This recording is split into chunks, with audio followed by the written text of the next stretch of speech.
ये हमारा शरीर है, ये हमारी भावनाएं हैं, ये हमारी बुद्धि है, ये मेरा हाथ है, ये मेरा सर है, ये मेरा मेरा कहना जो है वो मैं कौन हूँ, वही सत्य।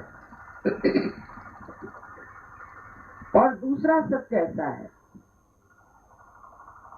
जो आज मैं यहाँ बिछे हुए सुंदर फूल और उनकी बहुत ही सुंदर शोभा देख रही हूँ, उसको देखकर एक प्रश्न जरूर उठना चाहिए कि ये फूल कैसे सहज में ही पृथ्वी से बन के आए, इनको किसने बनाया? हमारा हृदय जो अपने आप चलता है, जिसे डॉक्टर लोग कहते हैं ये ऑटोनॉमस नर्वस सिस्टम है, स्वयं चालित। तो ये स्वयं कौन है? स्वयं हमने आज तक जाना नहीं, लेकिन इस स्वयं को चलाने वाली जो शक्ति है, जो चराचर रूप में निराकार स्वरूप ब्रह्म चैतन्य कहलाती है, वो शक्ति भी आज तक हमने जानी नहीं। उस शक्ति को भी जाना और उससे अपना योग घटित होना, यही सहज योग। सह माने आपके साथ और ज माने पैदा हुआ। आपके साथ पैदा हुआ ये अधिकार, हर एक मनुष्य का ये अधिकार है कि वो इस सर्व तरफ फैली हुई ब्रह्म चैतन्य शक्ति को प्राप्त करे, उससे संबंधित हो, यही योग है। यही मनुष्य के जीवन के लक्ष्य है। जब तक ये घटित नहीं होगा, आपको कोई समाधान नहीं मिल सकता, चाहे आप पूछो। कभी कभी इंसान है वो सोचता है कि हमें अगर पैसा मिल जाए या कोई पॉलिटिकल पावर मिल जाए तो हम सुखी हो जाएंगे। कभी नहीं। सुख का निदान आपकी आत्मा है, वहीं से ये आनंद का सागर बहता है।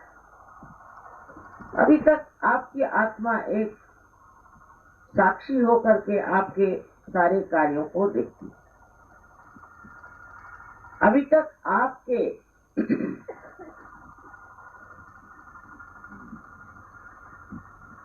चित्त में, अटेंशन में आत्मा का प्रकाश आया नहीं, इसीलिए हम अज्ञानी हैं, इसीलिए हम अंधे हैं।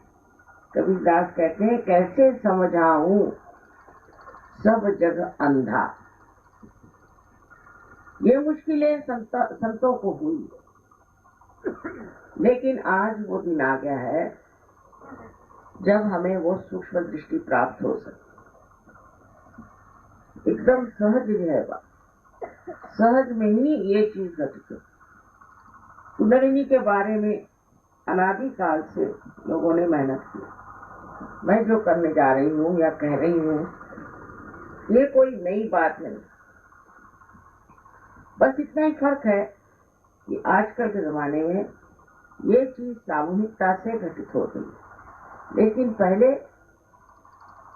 नाथ पंथियों में कुंडलिनी का जागरण एक गुरु का एक ही चेला होता है, और ये बात किसी को बताई नहीं जाती। 12वीं शताब्दी में ज्ञानेश्वर जी ने अपने गुरु से इजाजत मांगी कि आप मुझे कृपया इसके बारे में लिखने तो दीजिए, लिखने में क्या है। तब उन्होंने ज्ञानेश्वरी में 6वीं अध्याय में 6वां अध्याय जो उसमें लिखा, लेकिन धर्म मार्तंडों को तो मालूम नहीं था कुंडलिनी क्या चीज है या इसे जागरण कैसे करना, तो उन्होंने कहा ये निषिद्ध है। फिर 16वीं शताब्दी में आप जानते हैं अपने यहाँ अनेक साधु संत हो गए। महाराष्ट्र में भी बहुत साधु संत हुए और गुरु नानक का भी इतने ही गुरु, सच्चे गुरु हमारे भारतवर्ष में है। अपनी भारत भूमि एक प्लावित भूमि, फिर खासकर कुरुक्षेत्र तो गीता का पहला शब्द है और ये बहुत ही मानी हुई जगह है जहाँ कृष्ण भी आए और जहाँ पर धर्म और अधर्म का युद्ध हुआ। इसमें धर्म की जीत हो, लेकिन धीरे धीरे हर चीज अपने देश में भुलाई गई और बुलाते बुलाते हम लोग इतने दूर हट गए हैं कि अतीत में जो कुछ भी हमने पाया है वो एक अदृश्य हो गया। ये विराजमान है यहाँ, आप जानते हैं कि यहाँ का परम चैतन्य इतना प्रबल है। और जब इन्होंने कहा कुरुक्षेत्र में वहाँ प्रोग्राम है तो मुझे बहुत खुशी, क्योंकि मैं जानती हूँ कि इस जमीन में बहुत चैतन्य की सृष्टि है। अभी तक आप लोग भी नहीं जानते। अगर आप इस भारतवर्ष में पैदा हुए हैं तो ये महान पुण्यों की वजह, पूर्व जन्मों के अनेक पुण्यों की वजह से आप इस भारत भूमि में पैदा, और इसका आपको प्रत्यक्ष भी दिखाई देगा।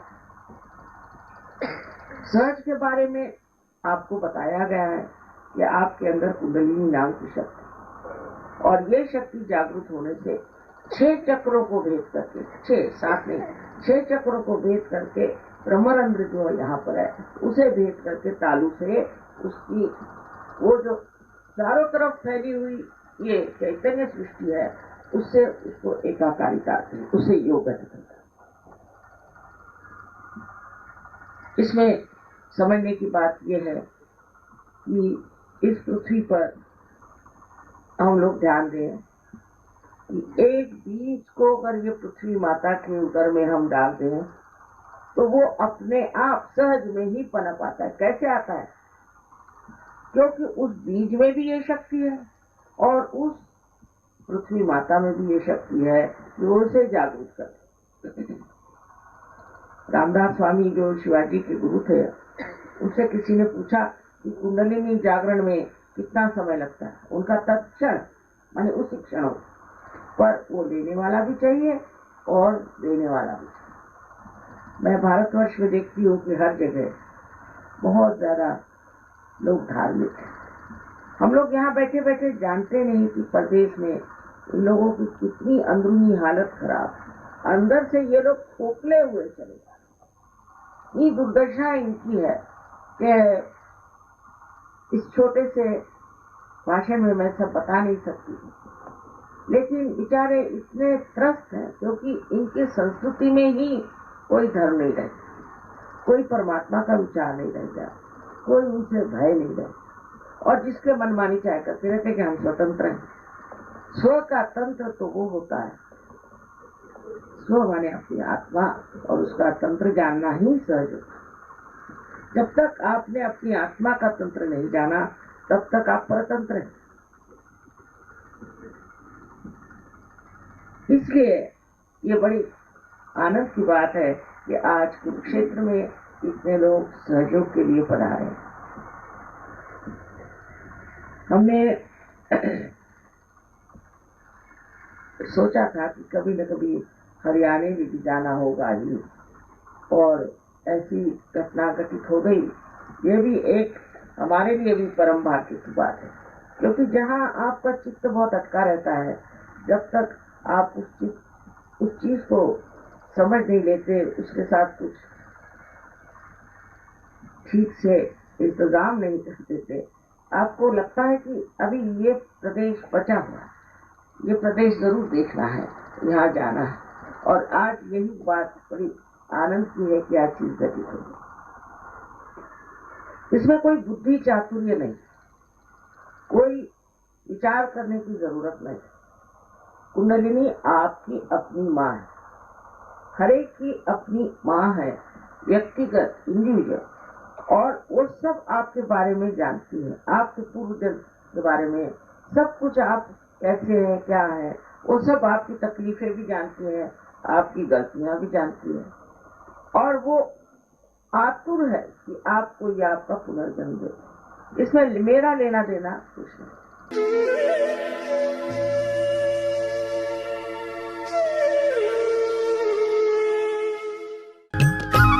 सब्सक्राइब कीजिए कुंडलिनी जागरण को और प्रेस कीजिए बेल आइकन को, जिससे कि आपको मिल सके हमारी लेटेस्ट वीडियो सबसे पहले।